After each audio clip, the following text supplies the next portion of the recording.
Hi guys, my name is Desiree Davis. I just go by Desiree. I am from Delaware. That's still where I currently live, just a little state on the East Coast.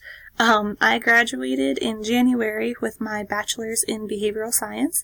So while I was doing that, I worked full-time as an EMT. I still do that part-time now, but since I graduated, I got a job with the Division of Family Services, which in Delaware is Child Protective Services. So I love my job. I haven't been there that long, but I look forward to being there for a long time. In my personal life, I am in the Army Reserve, so that takes up some time. But when I do have a day off, I like going to the beach, spending time with friends and family. I have a corgi and a beagle. They're adorable. They take up a lot of time.